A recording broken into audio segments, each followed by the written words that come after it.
اس طرح پھر اگلی جی ہماری آیت ہے نمبر 109۔ اس میں آپ یہ دیکھیے، وَدَّ كَثِيرٌ مِّنْ أَهْلِ الْكِتَابِ، تو ودہ ہے واو اور دال سے اس نے دوست رکھا یا اس نے خواہش کی، اس کے حوالے سے ہمیں اس کا میننگ ملتا ہے۔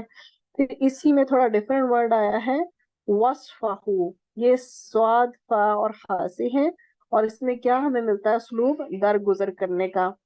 اور پھر آگے بات ہے حسدن کی، ہا سین اور دال سے، اور حسدن تو ہم پیچھے بھی پڑھ کے آ چکے ہیں، ہا سین دال جو ہے وہ حسد کے حوالے سے آیا ہے۔ تو اکثر اہل کتاب اپنے حسد کی بنا پر حق، یہ آپ کے سامنے حسدن ہے اور حاسین دال سے نکلا ہے، اور حسد کرنا بیسیکلی کیا ہے؟ کسی خوبی، کسی ترقی اور اچھائی کو دیکھ کر دل میں کوڑنا، صرف دل میں کوڑنا نہیں، اور یہ خواہش کرنا کہ اس سے چھن کر مجھے مل جائے۔ ٹھیک ہے، حسد کرنا کیا ہے؟ کسی خوبی، ترقی اور اچھائی کو دیکھ کر دل میں کوڑنا اور یہ خواہش کرنا کہ اس سے چھن کر مجھے مل جائے۔ جو شخص کسی سے حسد کرتا ہے وہ صرف اس سے دشمنی نہیں کرتا، بلکہ حقیقت میں وہ اللہ تعالیٰ کے دین پر اعتراض کرتا ہے، اور حسد سے حاصل کچھ نہیں ہوتا، البتہ انسان کا اخلاق ضرور خراب ہو جاتا ہے اور ایمان بھی زائل ہو جاتا ہے۔ اور جہاں تک اس آیت کی بات ہے تو اکثر جو اہل کتاب ہیں اپنے حسد کی بنا پر حق ظاہر ہونے کے بعد یہ چاہتے ہیں کہ کسی طرح تمہیں بھی ایمان لانے کے بعد پھر کافر بنا ڈالیں، بس جب تک اللہ تعالیٰ اپنا حکم بھیجے تم اس وقت تک معاف کرو اور درگزر کرتے رہو، بے شک اللہ تعالیٰ ہر چیز پر قادر ہے۔ تو یہاں پر ہم نے ودہ کثیر سے لے کر یہاں تک دیکھیے الحق تک اس پورشن کو اللہ سبحانہ و تعالیٰ نے اہل کتاب کے حسد کی یہاں پہ ڈیٹیلڈ ایکسپلینیشن دی کہ وہ چاہتے ہیں کہ ایمان کے بعد کفر کی طرف پھیر دیں، اس لیے انہوں نے جال بچھایا ہے، اور لیکن ان کا فریب خود ان ہی پر الٹ گیا۔ اس میں اللہ سبحانہ و تعالیٰ سورہ آل عمران کی آیت نمبر 72 میں فرماتے ہیں، اور اہل کتاب میں سے ایک گروہ نے کہا کہ دن کے آغاز میں تم اس پر ایمان لاؤ جو نازل کیا گیا، ان پر جو ایمان لائے، اور تم اس کی شام کو کفر کرو تاکہ وہ واپس لوٹ آئیں۔ تو یہ کیا ہے جی کہ اپنے دلوں میں حسد کی وجہ سے یہ کر رہی ہیں ایسا، اور حسد بہت بری اور اخلاقی بیماری ہے جو انسان کے نفس کے اندر یہ خواہش پیدا کرتی ہے کہ دوسرے لوگ بھی بلائی سے محروم ہو جائیں۔ اہل کتاب کو یہ احساس تھا کہ وہ پہلے سے حق پر ہیں، اور حق پرستوں کی بڑی جماعت بنی اسرائیل سے ان کا تعلق ہے، اور وہ پیغمبری کو اپنا حق سمجھتے ہیں، جیسے ہم پیچھے بھی روشنی اس بات پر ڈال چکے۔ اس لیے یہ بات ناقابل برداشت تھی کہ ان کے گروہ کے سوا کسی اور گروہ میں اللہ تعالیٰ اپنا پیغمبر بھیجیں۔ جب حضرت محمد مصطفیٰ صلی اللہ علیہ وسلم کو اللہ تعالیٰ نے آخری نبی کے طور پر مبعوث کیا تو یہودی اسی وجہ سے حسد میں مبتلا ہو گئے۔ اسی لیے اللہ سبحانہ و تعالیٰ فرما رہے ہیں ان تمسسکم حسنات تاسؤہم، اگر تمہیں کوئی بھلائی پہنچے تو انہیں لگتی ہے بری۔ ٹھیک ہے، آل عمران آیت نمبر 120 اس کا ریفرنس ہے، اگر تمہیں کوئی بھلائی پہنچے تو انہیں بری لگتی ہے۔ ام یحسدون الناس علی ما آتاہم اللہ من فضلہ، یا وہ لوگوں سے اس پر حسد کرتے ہیں کہ جو اللہ تعالیٰ نے انہیں اپنے علم سے، اپنے فضل سے عطا فرمایا ہے۔ مطلب یہ لوگ جو ہیں حسد کرتے ہیں، کیوں؟ کیونکہ اللہ تعالیٰ نے تو اپنے فضل سے ان کو نوازا ہے نا۔ من بعد ما تبین لهم الحق، اس کے بعد کہ حق ان کے لیے پوری طرح واضح ہو گیا ہے، کلیئر کٹ، کرسٹل کلیئر ان کے اوپر واضح ہو گیا، اللہ تعالیٰ کی طرف سے آنے والی کتاب اور رسول کو وہ جان چکے ہیں، لیکن اس کے باوجود وہ حسد کی وجہ سے چاہتے ہیں کہ کسی طرح تمہیں ایمان کے بعد کافر بنا دیں۔ تو فاعفوا واصفحوا حتی یأتی اللہ بامرہ، کیا ہے؟ اللہ تعالیٰ فرما رہے ہیں کہ ایمان والوں کو یہود کی برائیوں کے مقابلے میں عفو و درگزر سے کام لینا ہے. یہ حکم ہے ہمارے لیے یہاں تک کہ اللہ تعالیٰ کا حکم آ جائے.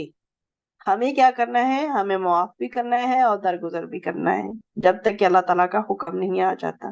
یہاں پہ یہی کہا گیا ہے کہ اللہ تعالیٰ نے مسلمانوں کو کیا ایڈریس کیا ہے کہ عفو و درگزر سے کام لیں یہاں تک کہ اللہ تعالیٰ کا حکم آ جائے. اور اس کے بعد اللہ تعالیٰ نے جہاد کا حکم دے دیا. تو اہل ایمان نے ان میں سے کچھ جو مستحقین کو قتل کیا، کچھ قیدی بنا لیے گئے، کچھ ملک بدر کر ڈالے، حتیٰ یأتی اللہ بامری، یہاں تک کہ اللہ تعالیٰ اپنا حکم لے آئے. سے مراد یہ ہے کہ اسلام اور کفر کی اس جنگ کا خود کوئی فیصلہ کر دے. تو یہود کے حق میں حسب وعدہ اللہ تعالیٰ کا حکم اخیر اپنے وقت پر، مقررہ وقت پر نازل ہوا، جس سے مدینہ کے جو گرد و نواح کے یہود برباد ہو گئے، کیونکہ کچھ قتل کر دیے گئے اور کچھ مدینہ کے انواح میں سے نکال دیے گئے تھے. تو نئے اسلام لانے والوں سے وہ کہتے تھے کہ اگر تمہیں اپنا آبائی مذہب چھوڑنا ہے تو یہودیت یا عیسائیت اختیار کر لو، کیونکہ جنت یہودیوں اور عیسائیوں کے لیے جو ہمیشہ سے نبیوں اور بزرگوں کی جماعت رہی. یہ ان کا خیال تھا.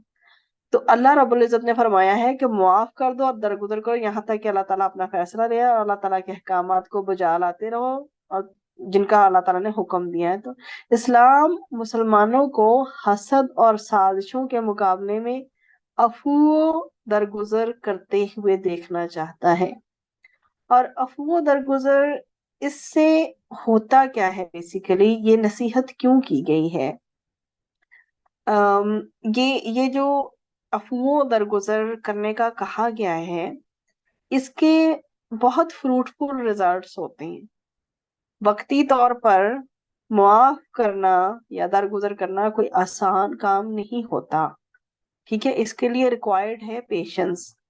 لیکن اس کے جو فروٹفل ریزلٹس ہیں، یا خود انسان کن کن چیزوں کے حوالے سے کیپیبل ہو جاتا ہے، انسان کی کارکردگی، پرفارمنس، اخلاق، زندگی کس طرح سے جو ہے وہ سنورتی ہے، ان چیزوں کو بھی اس آیت میں مد نظر رکھا گیا ہے. تو عفو و درگزر اگر آپ اس کو پوائنٹ وائز سوچیں تو 3 میجر پوائنٹس میں چیز بٹتی ہے کہ کیوں اتنا فوکس ہے اس آیت میں کہ فَعْفُوا وَاصْفَحُوا. تو اس سے جو خلاف مزاج چیزیں ہیں یا خلاف مزاج جو حالات ہیں ان کو برداشت کرنے کی عادت پیدا ہوتی ہے اور انسان کی جو اخلاقی اور روحانی جو قوت ہے اس میں اضافہ ہوتا ہے. ٹھیک ہے، آپ اسے مطلب 4 تقریباً پوائنٹس میں سپلٹ کرنے کی کوشش کرتی ہوں، میرا مطلب کہ جتنا اچھے سے آپ کو سمجھ آ سکے. پہلا پوائنٹ تو یہ ہے کہ خلاف مزاج جو حالات ہوتے ہیں ان کو برداشت کرنے کی عادت بنتی چلی جاتی ہے انسان کی، اور انسان کی جو اخلاقی اور روحانی قوت میں اضافہ ہوتا ہے. پھر دوسرا پوائنٹ اس میں دیکھ لیں کہ بڑے سے بڑے سنگین اور مشکل حالات کو برداشت کرنے کی ایک طرح سے ایکسرسائز ہو جاتی ہے.